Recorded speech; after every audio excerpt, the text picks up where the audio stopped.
Extra. All right. We got threes, we have twos, we have ones, and then that means it's game time. So, ladies and gentlemen, welcome back. Excited to have y'all. Yes, sir. Another week in the books.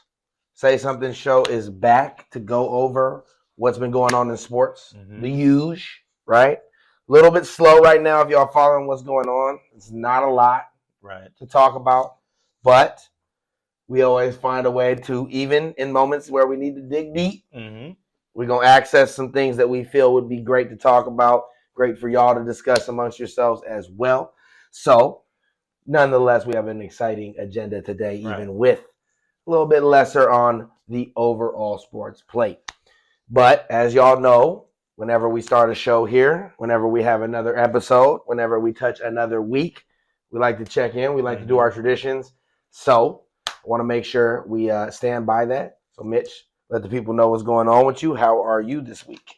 Everything's been going good this week. Been getting back into coaching. That's been taking up a lot of time. We had some tryouts last week. Golf clap. Got games already coming up this weekend. So been ramping up with that. Got some other opportunities like I talked about before that could be coming from other baseball prospects. But I'm excited for what's going on going forward. So that's what I got going on right now. What about yourself?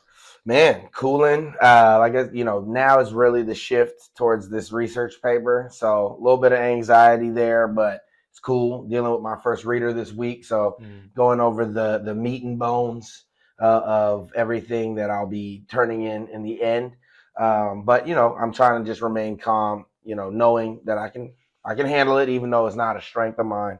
But other than that, everything else is comfortable, which I'm grateful that it's that way because it could easily be a lot of instability in the different areas that I'm entering. For sure. And so I like it that there's kind of just one right now where I feel like, it's a little shaky, but everything else, I kind of got the ropes. Nice. So yeah, I'm chilling. I'm excited that today is a Friday, so I'm excited to be at the weekend. Last weekend was Super Bowl weekend, which was out here. We will be discussing that later in the show. But I had some folks in town staying with me here at the crib. And that's always a fun time, but always a little bit taxing, right? So, that was one of those things as well that kind of must be said in terms of where I'm at right now. And just excited to relax a little bit after so many people, crowds, lots of stuff going on. And although it's fun to be a part of, need a break. Need a break. So, we're here now, excited to talk about sports as always. A good checkpoint on the week for me when I know that we get to have some conversations. So we're going to start with the NBA, nice and smooth, jump right into an event that's happening this weekend in LA. So Cali has been hot. Cali's been hot. These last 2 weeks, lots of setup, lots of parties, lots of, honestly, trash in the place, and then followed by lots of cleanup. So and shooting, throw a little bit of that in there, sprinkling it in. But anyway, let's talk a little bit now about the All-Star Game formation. So you can break it down to the people what that looks like, and then we'll go over our predictions for what we think will play out amongst this new formation. All right, so we got a little bit new format going on. We got 2 USA teams going up against the World team. We have the USA Stars team and the USA Stripes team. For the first team, we have Scotty Barnes, Devin Booker, Cade Cunningham, Jalen Duren, Anthony Edwards, Chet Holmgren, Jalen Johnson, and Tyrese Maxey. Youngsters. Really pushing the youth movement with that team. The next team we got is Jaylen Brown, Jalen Brunson, old heads Steph Curry, Kevin Durant, LeBron James, and Kawhi Leonard, along with De'Aaron Fox, Brandon Ingram, and Donovan Mitchell. The OG. The Spider. So that's the OG USA team mixed in with a little bit of young vets. And then finally, we have the World team. Since there was a lot more US than World guys, they all get to play on one team together. We got Giannis. We got Luka Doncic, Shai Gilgeous-Alexander, Nikola Jokic, Jamal Murray, Norman Powell, Alperen Sengun, Pascal Siakam, Karl Anthony Towns, Victor Wembanyama, and Denny Avdia. We got pretty wide spectrum of guys all from around the world. The international superstars. International superstars. So I'm not sure how exactly they're going to be playing, Right. like how they're going to be maneuvering everybody, but it's interesting. I'm excited to see us have this battle. I know it's been talked about over the years since we've had a spike in MVPs from other countries over the last few years. I think it's been. I mean, I know Joel Embiid's technically USA, but we have Joel, we have Giannis, we have Joker, we got Luka, so we got Shai. So bunch of recent world MVPs in the NBA right now. So I think everybody's been very interested to see if we stacked up our best against theirs, can we actually win? Because as we've seen in the last Olympics, just individual countries are putting up good fights against us. So that's what I'm excited about the most.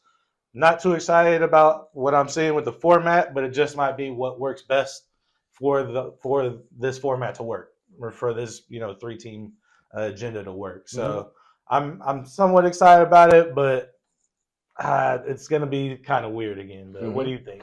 Well, before we ask myself that, what are you thinking in terms of a team that stands out to you? Is there one? Do you think there's a team that you would favor?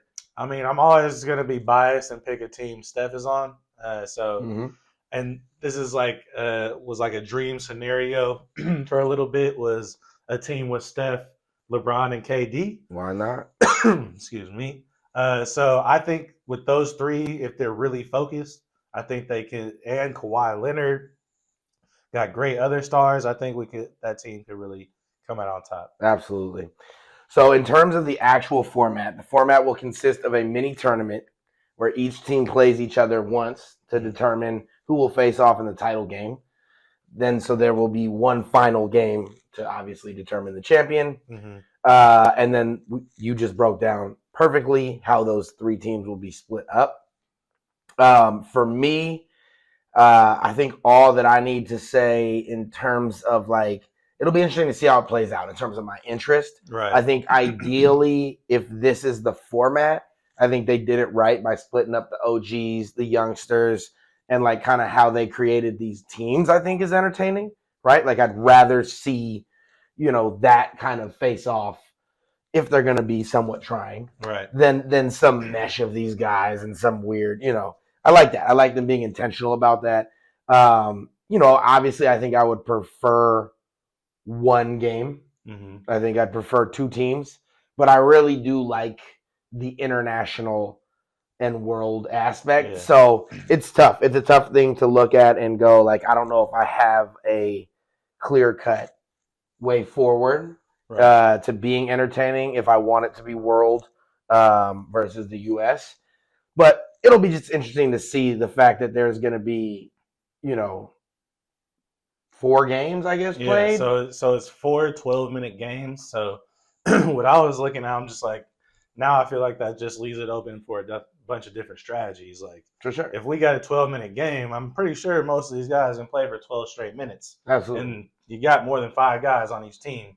So it could be a situation where it's hey, I'm Steph, KD, LeBron's team, Kawhi.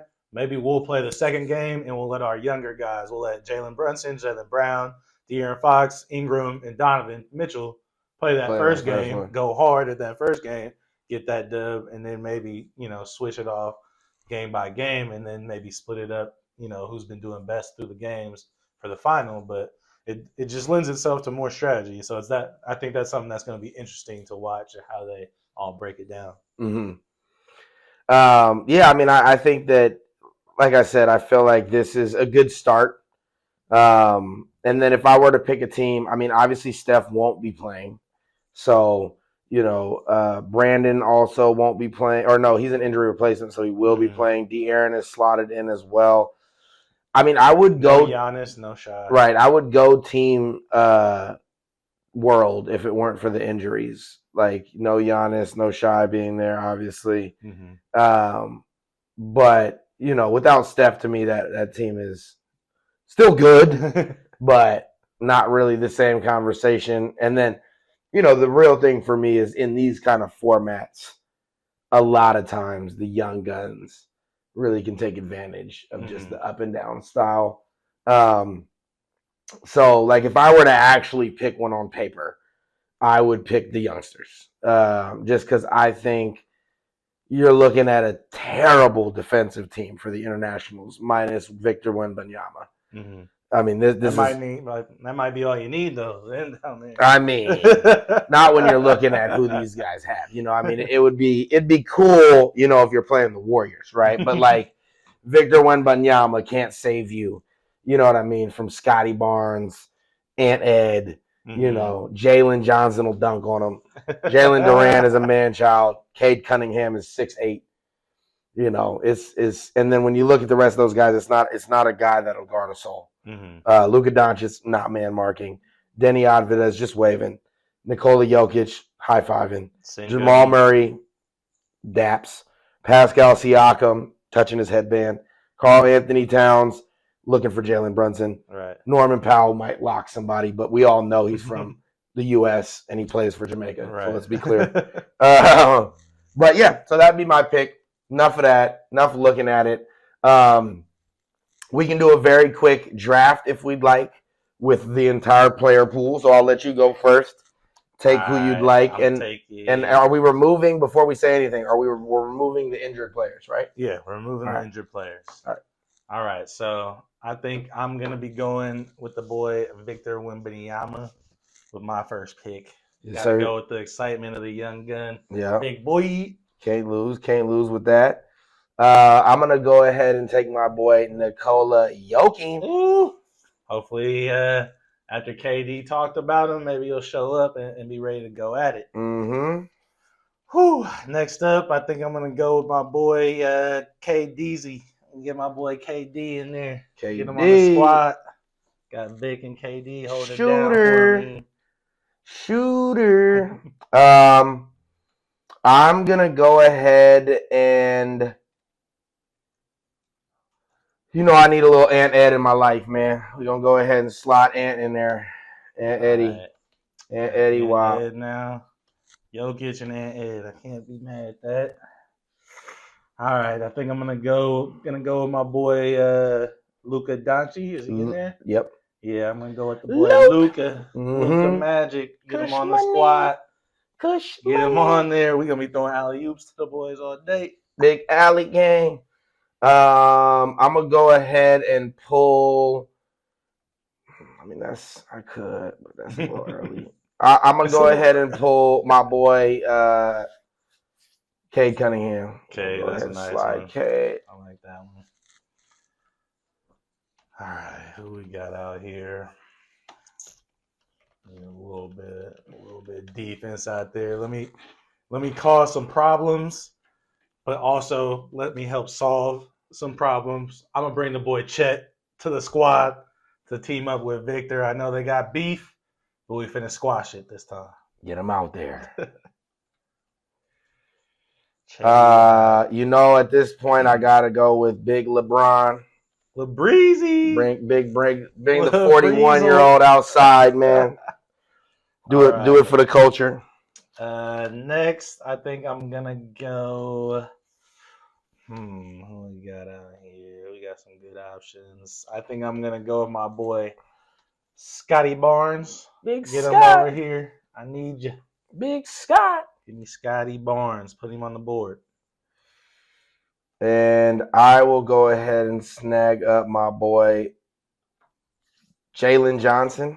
Nice. That was gonna be my next pick. Dang, I was hoping I can get one more in there. All right. Let's see who we got. I think I'm gonna go ahead and get another shooter for my boys. I'm gonna go ahead and get Tyrese Maxey. Put him on the board. Need some more boys to get out there and dribble the ball around. Give me Tyrese. I'm gonna go ahead and take D-Book. Nice one. Underrated. I feel like he doesn't get talked about enough. Oh yeah, bona fide star, man. Let's see here. Who we got on the list? Let me get some beef. Hold it down. Let me get that boy Jalen Duren. Need some bad boys on the team. I'll go ahead and take Karl Anthony Towns one time. Young Zesty. Young 20 and 10. Zester. Young 20 and 10. Hey, always need that. For sure. So we got everybody damn near on that team. Let's see. Let me go get my own namesake. Let me go get D. Mitch. Mitch. Put him on the board. Donovan. Mini Mitch. Join up, baby. So I will go ahead and snag from there my boy Kawhi Leonard. Kawhi Ski, the OG. Okay. Running out of options. Here we got left. You know what? Just because he could do a little bit of everything besides defense, let me get that boy Şengün. Should have drafted him for the Warriors. He was out there for us, but I'm doing it now. Şengün, lock it in. And then I'll take Pascal Siak. Siaki. All right.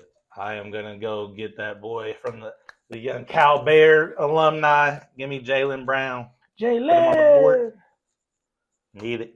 I will take Denny Advida. Ooh. Or no, I'll take Jalen Brunson. Don't do that to me. Brunson. All right, who we got left? Let's see. Who is left on the board for me? I got Norm Powell.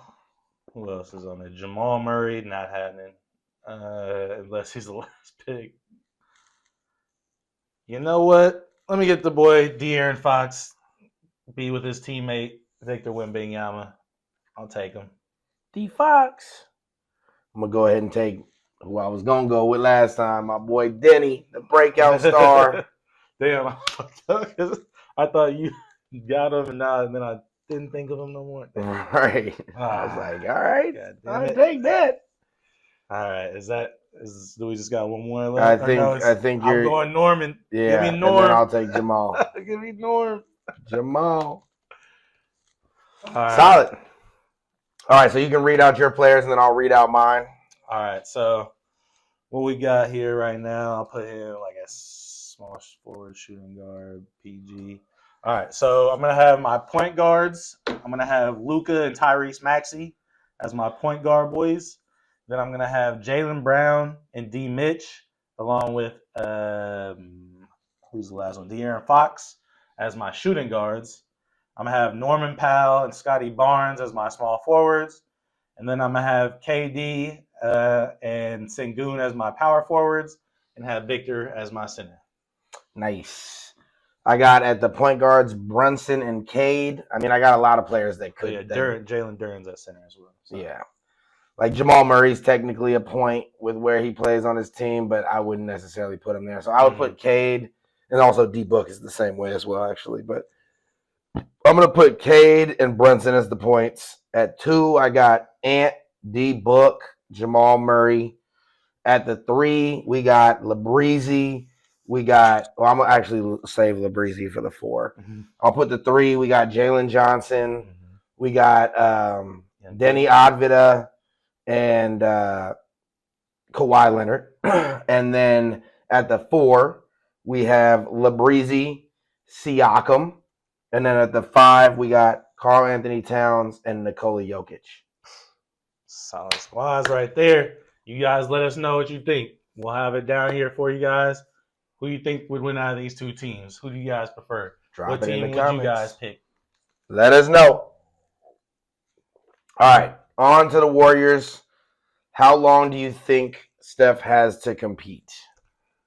Man, I think Steph himself has probably like 3 or 4 years. It really just depends on the team around him.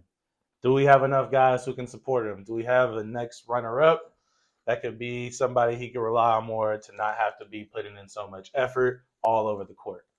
As we can see, the injuries are starting to pile back up again. It's starting to be a little bit half in, half out. It's something that we pretty much expected. You know, we wasn't going to play him the whole entire year, every game anyways. And so especially if he gets injuries, we're going to be more cautious than anything, especially with now that we have just him and Porzingis as our main scorers and everybody else just trying to figure out where they belong out there. I think it's really just determined by how good the team around him is going to be, is how long he's going to last, or even want to continue to play just in general for the Warriors. If we can't put a team around him that can compete. Absolutely. Yeah, I feel very confident in a solid 2 year of him being very successful just independently. And then the rest of it, I think, you really will have to just look at the system.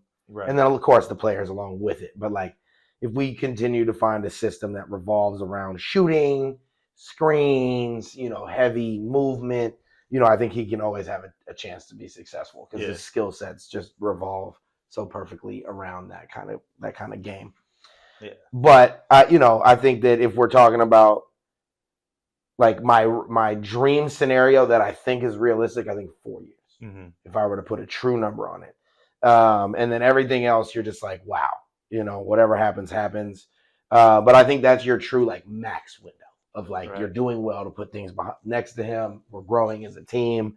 I think you're looking at that. But, as we see with what's going on, all it takes is we don't have a deep enough roster to where if things don't go perfectly, right. things can get derailed super, super quickly. And then, is Steph engaged? Blah, blah, blah, blah, blah. I did read an article about him planning for a playoff push, which will be interesting. I think, at the end of the day, he's such a competitor, and he's at this point in his career that I don't think he does actually reasonably think about sitting out. Or right. I think he's just whatever. If I'm injured, I'm totally going to sit out. But whenever I'm ready, I'm gonna try the ball. Yeah, I think it's like you said. It's like if we have enough guys going this season to make a push, we don't need to rely on Steph during the regular season. Right. It's like, hey guys, get us there. It's kind of like other sports where it's like, just get us there, and then we'll start playing. It's just kind of like the LeBron approach for the last few years, where it's like I'm gonna kind of sit back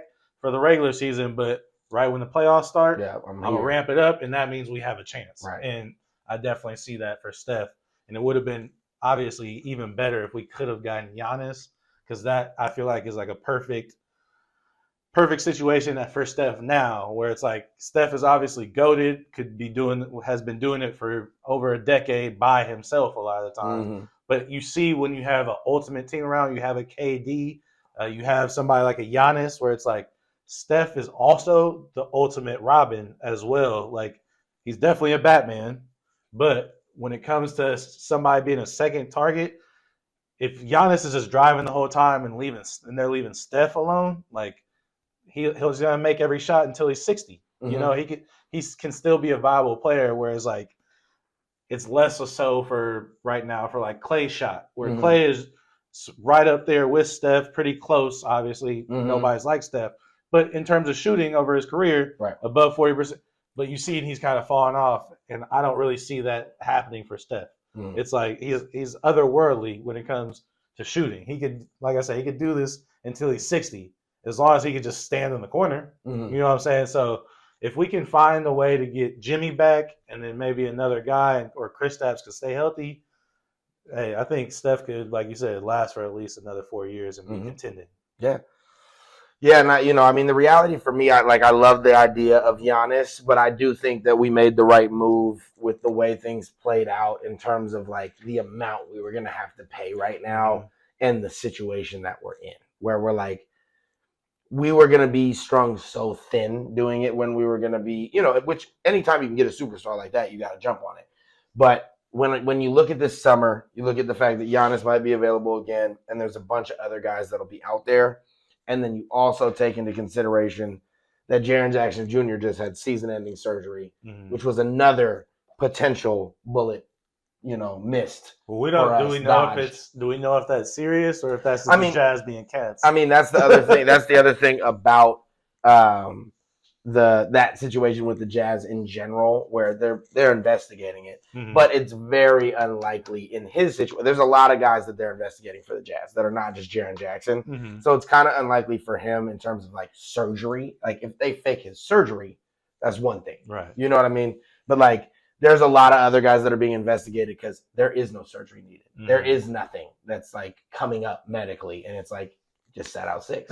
And they're rotating players like that, which they're doing it like conveniently so that they're always short, but that affects the end score in a different way, but still gets the same result that they want, which is taking L's. Yeah. So I feel like in the long run, I'm not happy with Mike Dunleavy by any stretch. It's not like I'm applauding the front office, but I think in terms of the basketball gods, I think they may have blessed us in terms of like, you want to be able to be in a position where your team looks appealing. Mm-hmm. And to have, a couple months left of Jimmy Butler's injury when we're in the summer, right? And just the outlook of the roster, I think will be a little more positive. Like we may have moved on of certain guys, right? Like we may have made certain shifts, and then just the likelihood of being able to play along a legit Jimmy and Steph combo, right? No matter who you are, I think it's a pretty enticing kind of situation, and we have tons of assets, tons of money. So do not be afraid to spend it. Same thing I'm saying with these Niners front office this offseason. Don't be afraid. You know what I mean? It takes guap to compete, and when you got good guys on your roster and you're somewhat close, I feel like when you're these big organizations and you sit on your hands, bad things happen, man. Mm-hmm. So don't be afraid to get out there. Joe Lacob, it's hot in that seat, man. We know you're not going anywhere because you're a big baller, but I know you feel that. Mm-hmm. Your seat is getting warm. Just do the right thing, man. Go call the cavalry up, get the troops on their way, and just make the end of Steph's career one where we know you gave it your all. Right. Before we move forward from the NBA, let's discuss the three-point contest and the dunk contest. All right. So I'll let you attack the three-point contest because I think it's actually funner, and then I'll take on the slam dunk contest. All right. Which is poop.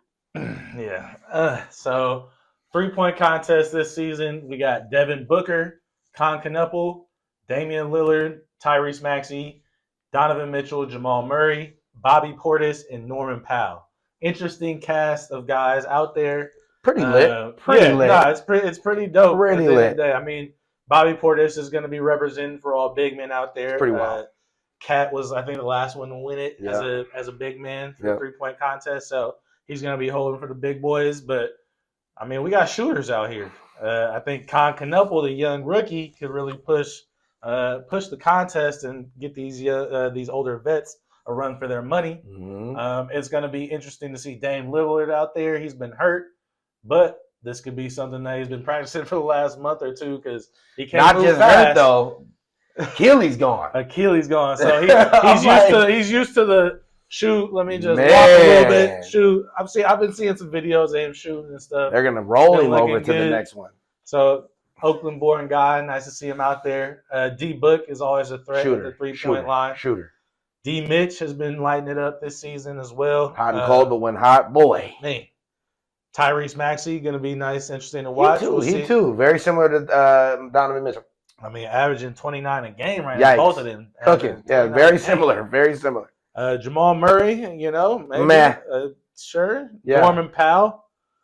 Yeah, cool, maybe. Yeah. Might show a little something, but in a playoff series. I think my pick out of the group is going to be Devin Booker. I think I'm going to pick really? Dang. Out of everybody, I think this season hasn't been talked about that much. Mm-hmm. He's going to come in and be like, hey, guys, remember I'm a stud out here.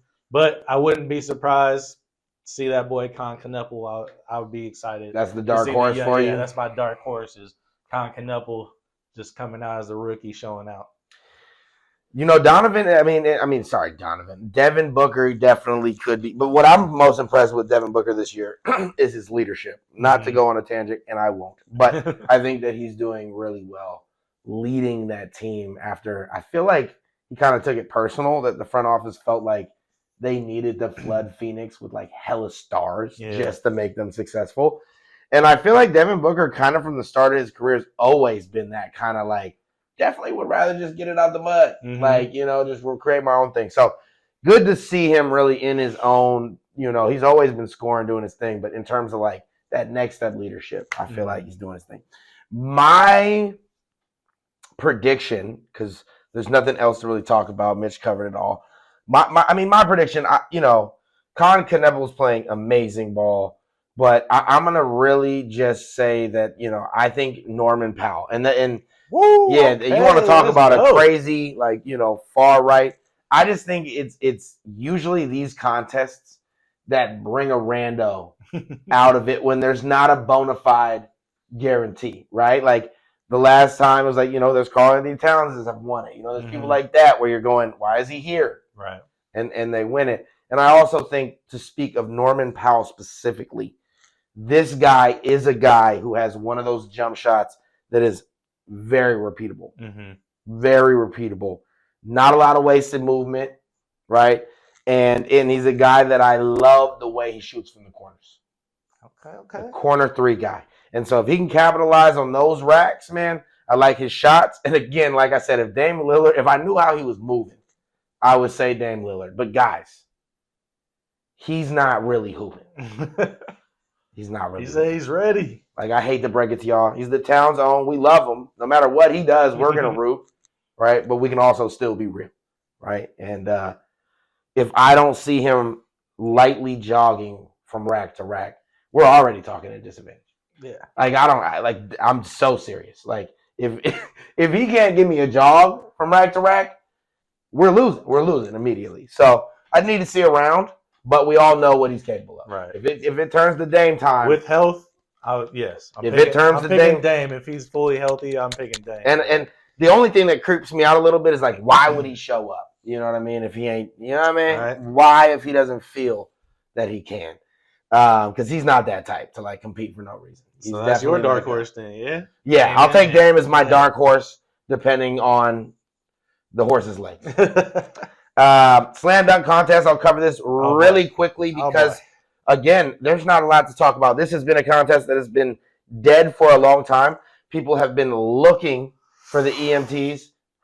They're not coming. I don't know what would resuscitate this event other than. I don't even know how you don't bring Mac McGlung back. Yeah, well, he said he wouldn't try to. He said the event is so dead. I make more money off dunk contests on TV. And he just made the league. So he's like, nah, y'all not. Now that I finally got on the Bulls, y'all not about to call me back over here. And nah. I'm not your little showman.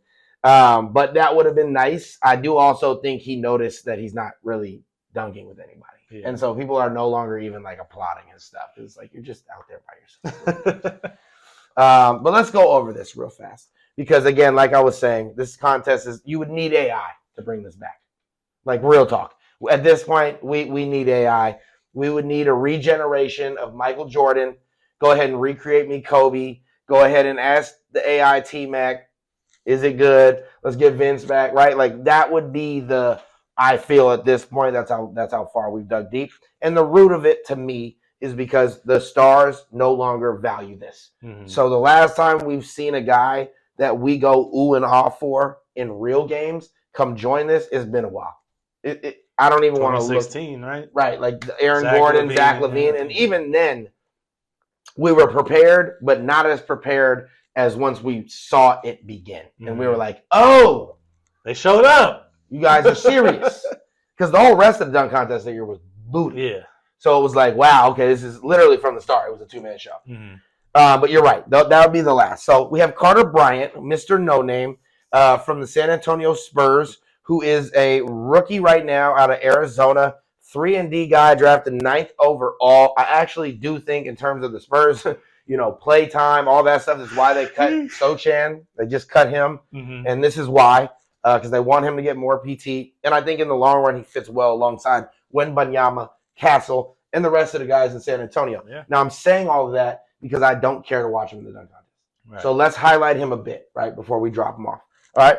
Jackson Hayes, next. Now, there's nothing good to say about this guy. Carter Bryant, I was legitimately not capping with the things I was saying. Right. Jackson Hayes, we're cooked here, okay? This is a guy most people don't want on their team, let alone watch dunk.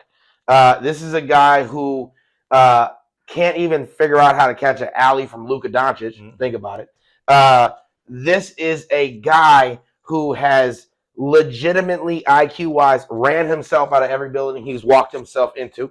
I don't even want to keep going, okay? We're talking about a guy that you're just happy he hustles because that's all you're getting, all right? Jackson Hayes, show me you can dunk through the hoop because I know you can. Anything beyond that will be a shocker.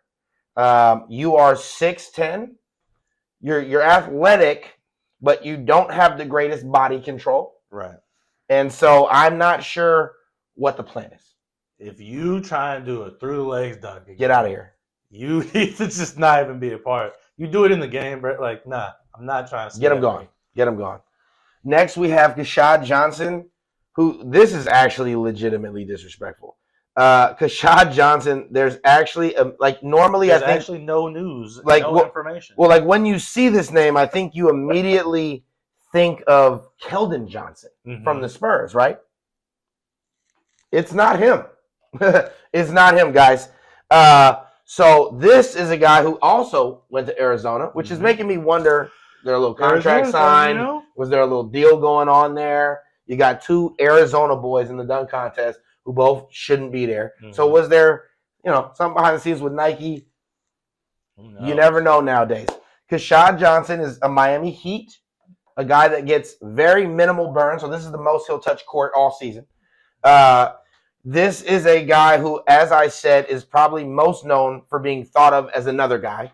And really, he wasn't even necessarily phenomenal at Arizona. Does have a bit of athleticism to his game, but I'll say I watch enough of these guys to tell you I'm not just sitting here blowing stuff in the air for nothing.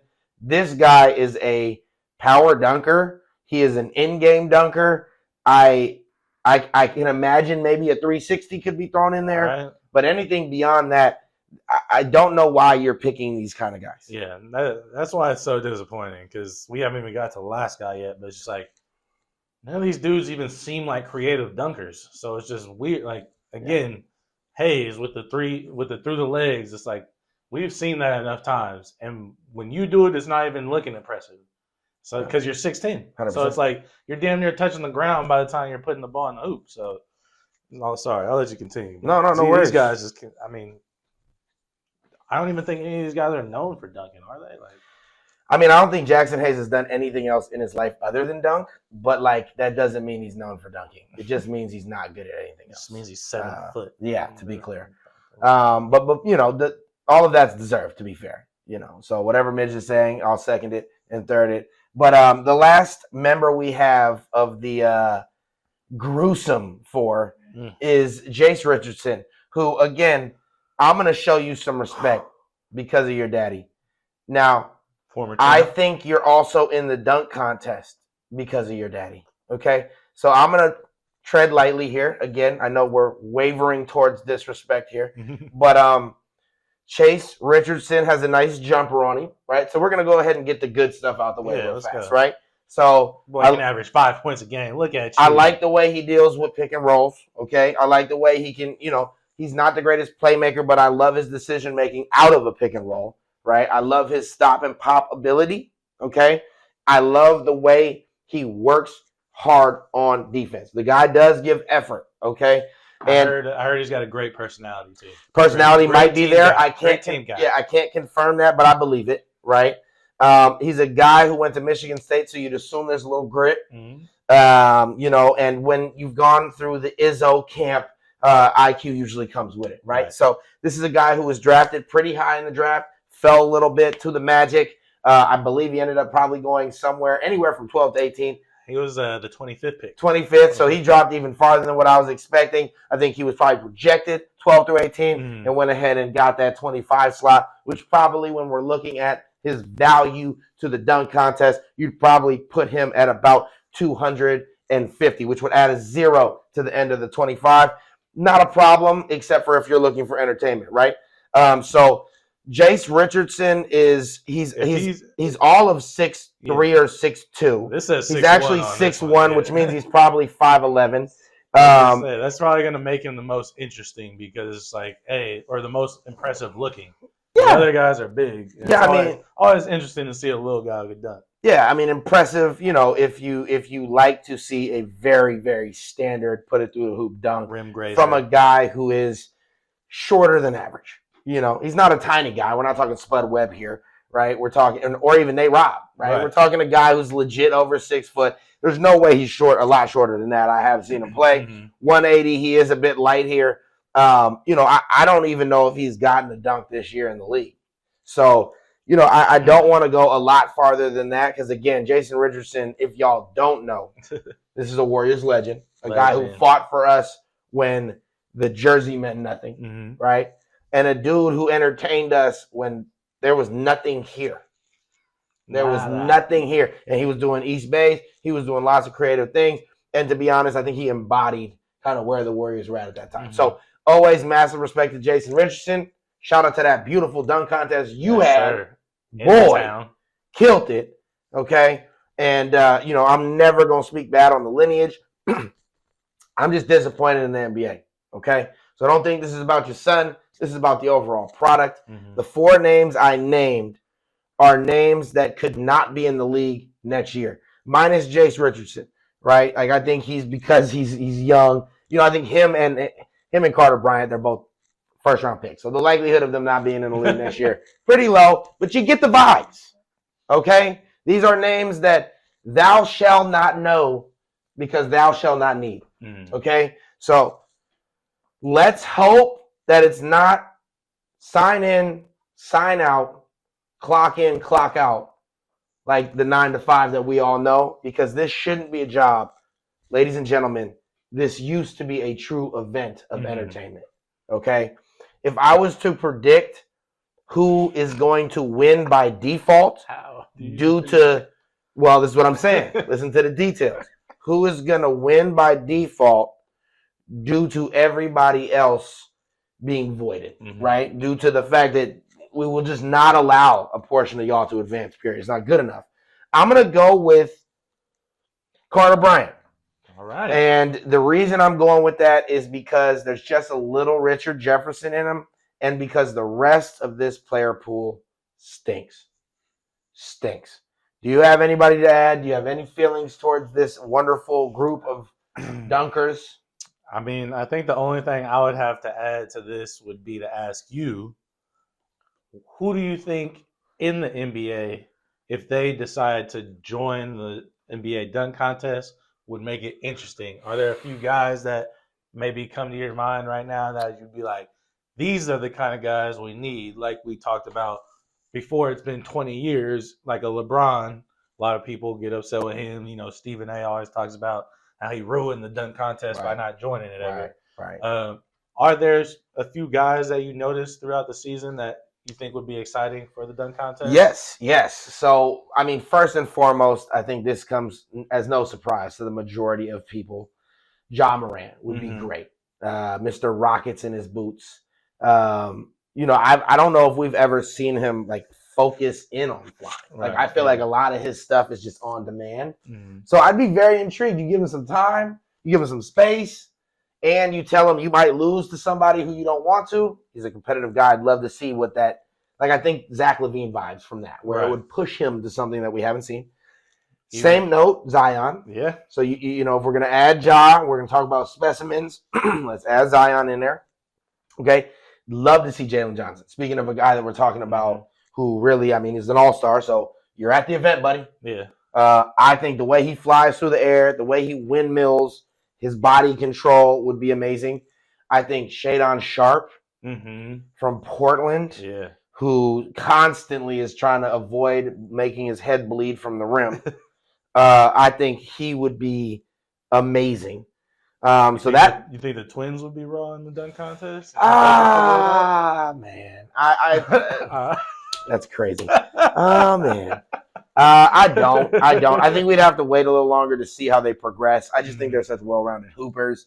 I think they would struggle with the creativity piece. I think the power's there, the athleticism's there, but what would they be doing beyond 360s and things like that? I don't know. I feel like I should add a fourth. Of course, LeBron was one that I just always felt like, man, I think he set the tone for a lot of that generation of shoot, if he's Skip, you can't talk to us, because I think it was usually that player's role to set the tone and be like, if I'm going to do it, everybody's going to do it. let's see. Is there like an uber athletic guy who hasn't been in it yet? Because there's always like the Donovan Mitchells who have the Jalen Browns who did terribly. Yeah. Victor Oladipe's.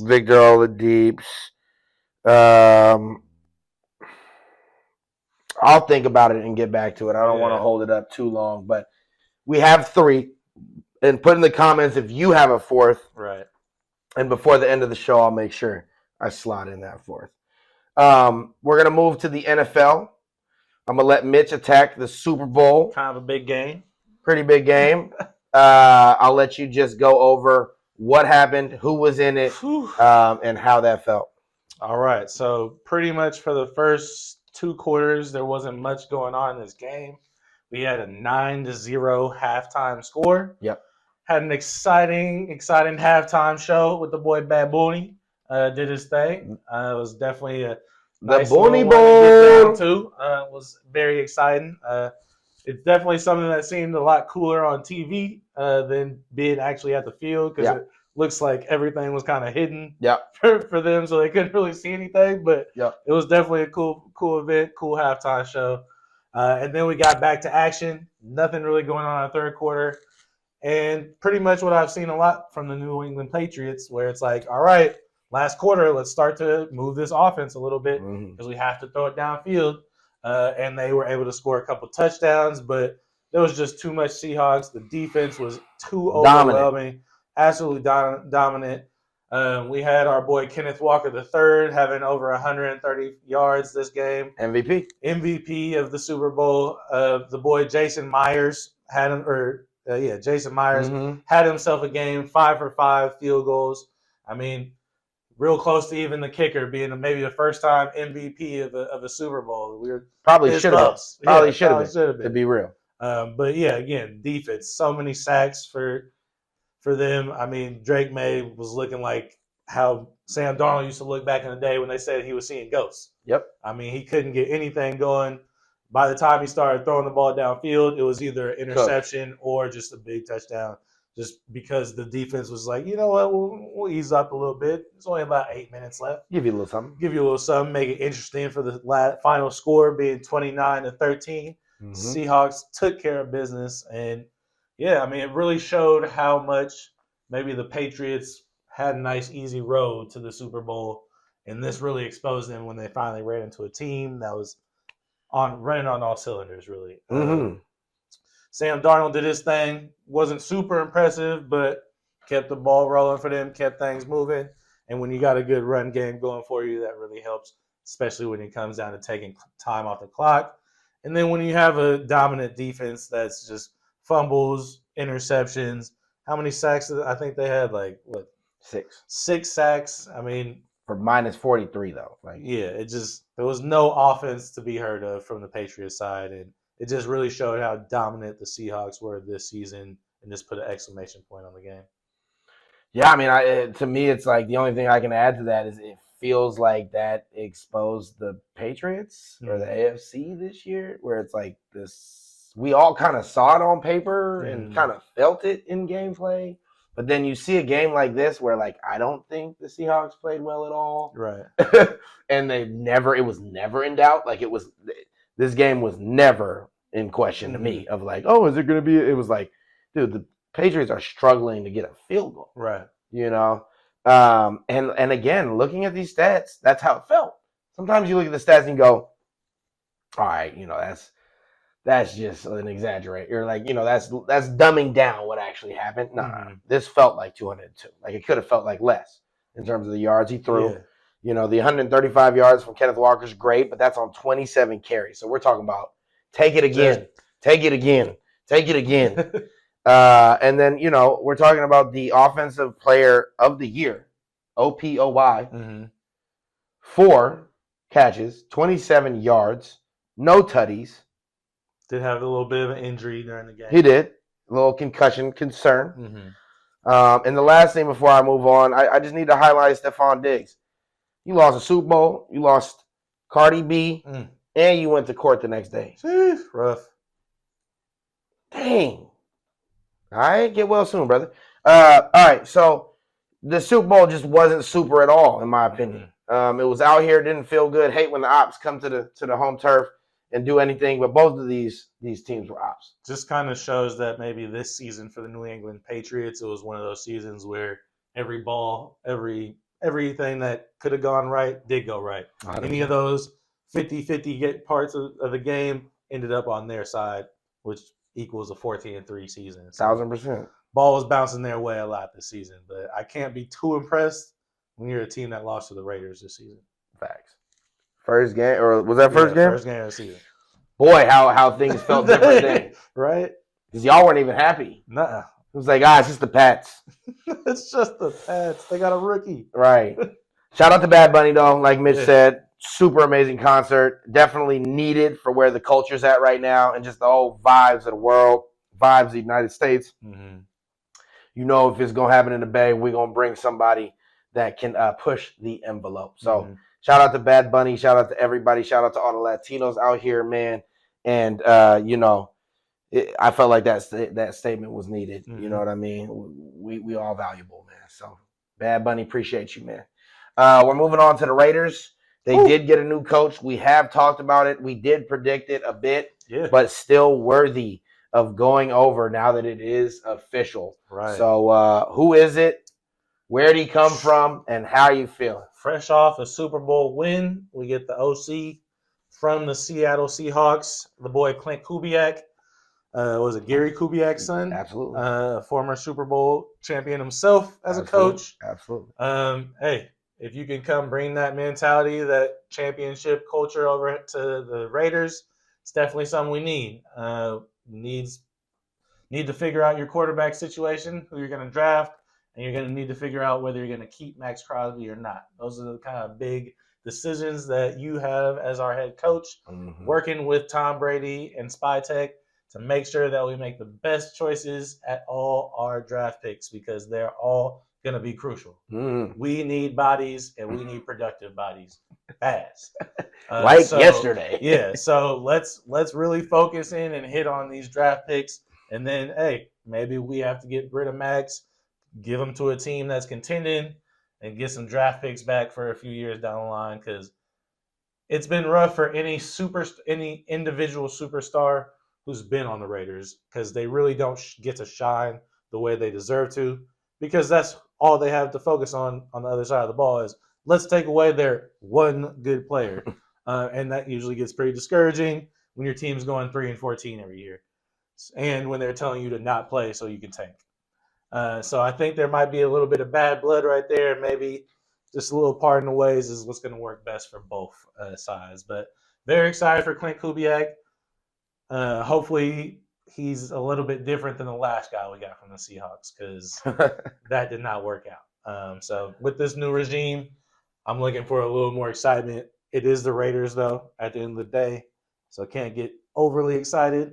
But hopefully there's no more even like I think this guy can do. It's like, nah, like we're hoping the best for you, Clint. Like that's all we can give you. That's all I got, man. There's no like past optimism from before to be like, there's been too many years. We just had it with Pete Carroll. Where, we got it this year. We're back. We're back. Yeah, and then we did this, and that seems to be pretty status quo for the last 25 years. So there's no more like we got somebody. We should be excited now. I don't even care if it's Fernando Mendoza. It's like, all right, let's see what happens. Right. Every other time, it's gone downhill when we've gotten excited. So let's just go into this being like, come on, guys. Like, you got this. I'm rooting for you. You can do it, big guy. You got this. It's just a different mentality just for my sake. I know there's plenty of Raiders fans who are, again, going to be like, yeah, we got our guys. We're gonna be good again. Hey, I love y'all. But over here, a little more practical, a little more realistic. Gonna take the trends for the last 20 years and just keep it nice and even keel and just be like, hey guys, I'll be excited for anything. Can't be much worse. 3-14. Facts. And I like the fact that he's young, right? 38, right? Lineage is all big NFL. Big NFL guy. Big NFL. And I will say, having faced him a lot this year, that offense was nasty, because I didn't even like their offense like that in terms of their players. And they turned a guy into an OPOY. They had one of the better running games down the stretch. Very creative, lots of movement pre-play, which will be very interesting to see because you guys notoriously suck at that kind of stuff. Lots of flags out there. Right. But I do think that, maybe that also had a coaching played a part in that. So cheers to you, Clint, for all of my homies that are Raiders fans. Do it for their sanity. Same old story is getting tiring. And at some point you have to start questioning, is it front office? Are there things cursed beyond coaching? Right. Because we can't keep bringing in bodies that are creative minds, that are solid. And if there is truly no change, something else is wrong. Right. You know what I mean? It's got to be. We'll talk real fast about the 49ers before we end on the MLB. The 49ers, the cursed franchise themselves, had another wonderful and phenomenal injury update for you guys over Super Bowl weekend in a Super Bowl that we didn't play in. Think about it. So Kian White, who actually played phenomenal down the stretch and was traded to us from the Patriots for a late round pick. Really, he's a player I'm very, very excited about and was looking forward to seeing him at the beginning of next year, which now is in heavy jeopardy and probably won't be happening, to be honest. My boy was shot in the ankle, okay? Took an absolute leg shot like he's at war. And, this occurred at an after-hours event, a nice little NFL Super Bowl party. And rumors are, this is just all speculation, little baby, yes, not the baby, little baby, his entourage may have been involved, let's say that, may have been involved. And it was over potentially a private section. So let's all not be silly out here in the Bay. Let's not jump to conclusions based on things that really aren't too valuable. But I guess, you know what, it already happened. So yes, we can't take back that. And I guess everything I'm saying is worthless. But what is it with 49er players and getting popped? Like back-to-back years, yeah. Man, if you're not popping an Achilles, popping an Achilles or popping an ACL, somebody out here is going to pop you. Yeah. Okay, so that's the Niners. That's the update we got going. Can you imagine? Just think about the call John Lynch, Kyle Shanahan getting. Hey, don't worry about it. You got another player rehabbing. He just got popped. Crazy. So get well soon, Kian White. Please stay out the clubs. And Lil Baby, all you guys, it's enough money to just go ahead and get another private section. I think he got enough. It's okay. It'll be all right. Let's not go to jail. Let's not ruin seasons over a little dispute. Right? Somebody scuffed your Pumas. Come on now. Come on now. And I wouldn't be surprised if we see some jail stuff coming from this eventually because high notoriety players, high notoriety personnel, you got problems. You got problems. So we got the MLB, and we got Mitch, as you guys know, always covering that like Cal Ripken covered third. Man. So he's going to go over some players to watch for next year, especially with I think it's a focus on spring training. Right. Speaking of Cal, we'll go straight to the Baltimore Orioles. The boy Gunnar Henderson, after having a little bit of an injury-riddled 2025. Real Gunner. Looking for a nice, maybe potential for a 25 home runs, 30 stolen bases type of year. Real Gunner. Got the boy Pete Alonso and Taylor Ward who came over to add to that lineup to help boost his stats. Just 24 years old, superstar in the making. Beast. Moving over to the Red Sox, we got Marcelo Mayer. The Red Sox basically got rid of all their OGs. They got rid of Rafael Devers, Alex Bregman. They didn't get Ketel Marte, but they're expecting big things from their youth movement. Marcelo Mayer is somebody they were expecting to be their starting infielder. Could be third base, could be second. We'll see how it works out, but he's somebody they're very excited with, as well as Roman Anthony. Beasts. Next, we'll go to a young guy in Chase DeLauder from the Cleveland Guardians. If you guys paid attention last season, he made his debut in the playoffs with Game 2 of the Wild Card Series as the center fielder. Was a little shaky, but he has big expectations to move forward. It's a big stage to just walk in on. Walk in, to be first fair. game. To be fair. It's in the playoffs. That's tough. but he's somebody who's really going to come up clutch for them. Hopefully, he can make the next jump in his career right now and be somebody solid for them with guys like Jose Ramirez out there balling.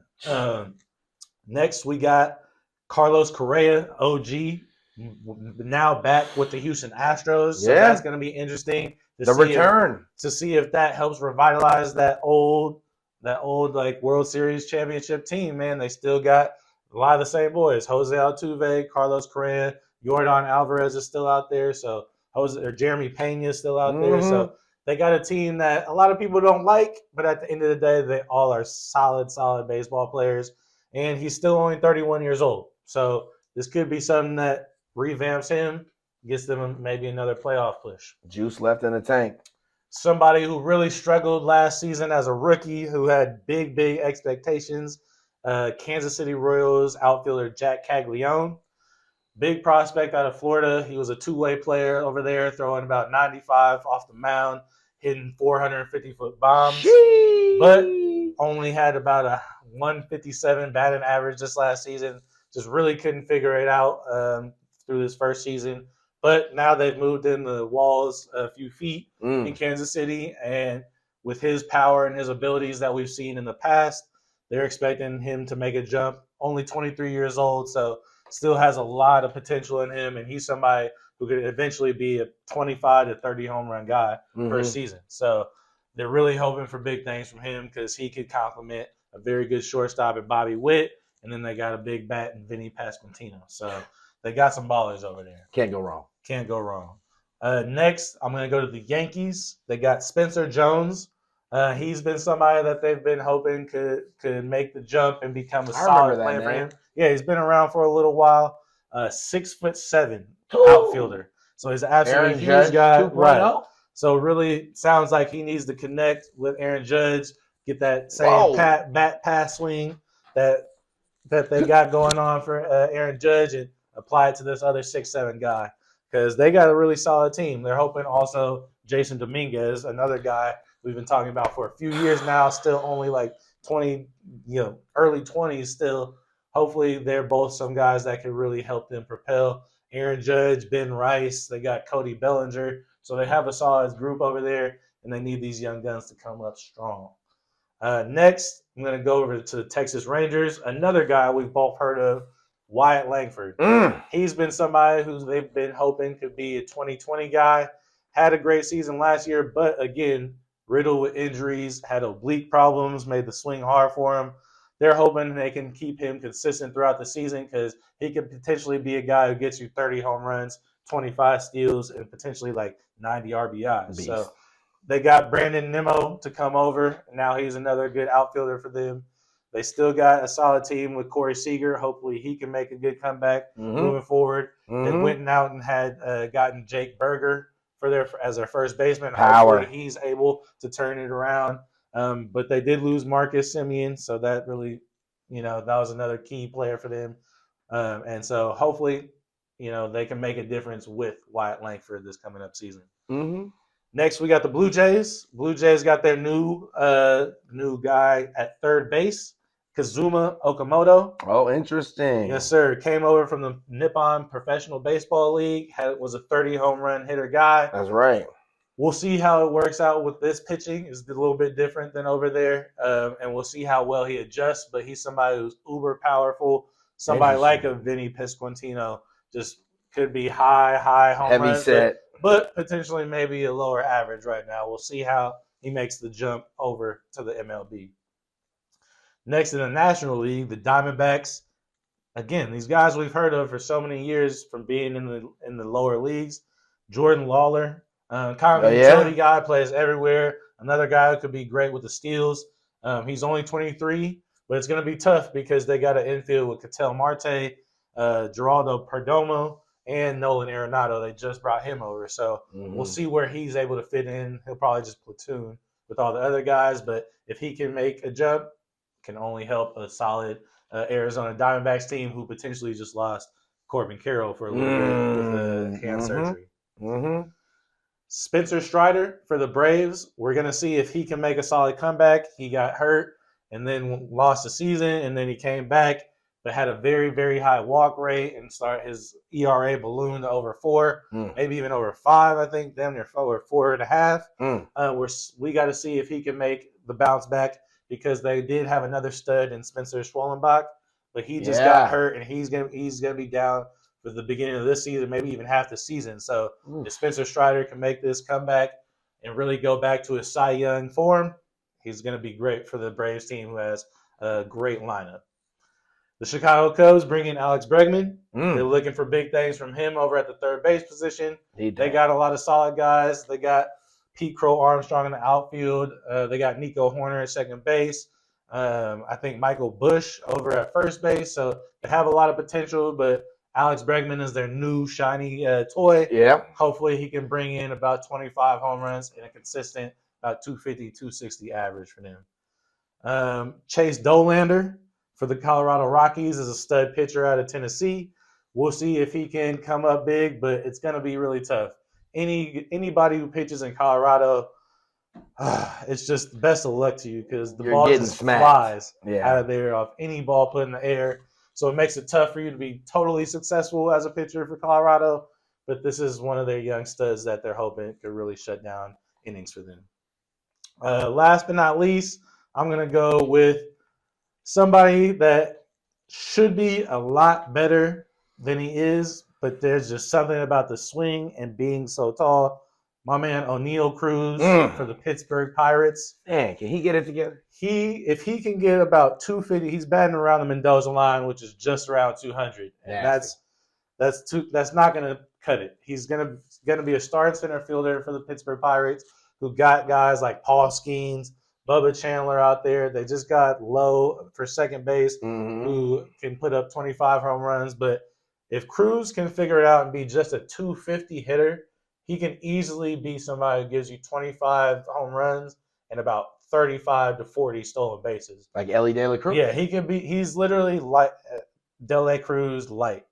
Still only 26 years old, but he has to stop striking out, and he needs to be making more meaningful contact. Because when he does, if you watch the last year's home run derby, the dude could hit it over 500 feet easy. And some of the fastest line drives. I remember he was getting clocked like his 120 mile. Like, it's ridiculous how hard this guy can hit the ball, but he's got to make the good contact. So O'Neal Cruz, if he can come up clutch, if he can step up, man, the Pirates can actually potentially be a contender because they've always had a solid pitching staff ever since the Garrett Cole era. Absolutely.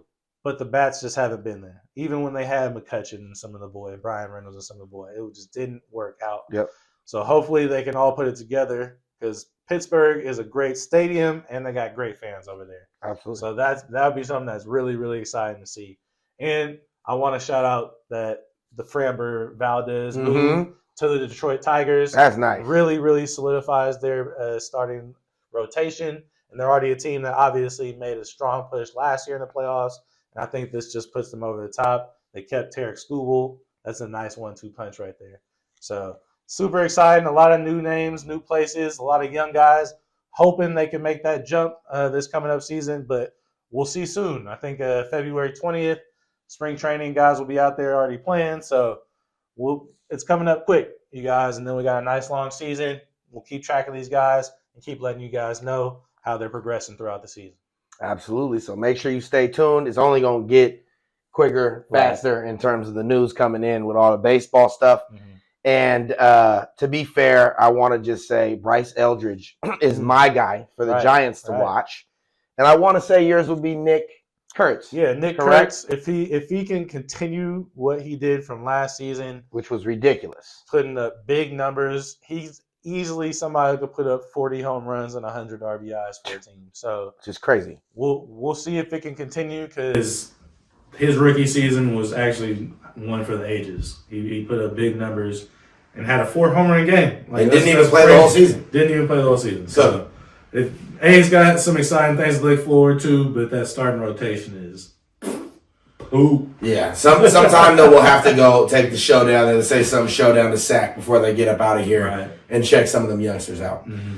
Before we do end today's show, which is coming up right now, I do have to say Ant Ed would be my last ad to the dunk contest. True. So Ant Ed, Ja, Zion, and Jalen. And the boy Jalen Johnson. Go ahead and tag that up. I bet you people show up. But appreciate y'all being here this week. Again, we've asked for some things in the comments, so feel free, if you're so kind, to just put some things down there because we try to make sure we read them and then bring them on into the show. So we love to be as interactive as possible with y'all.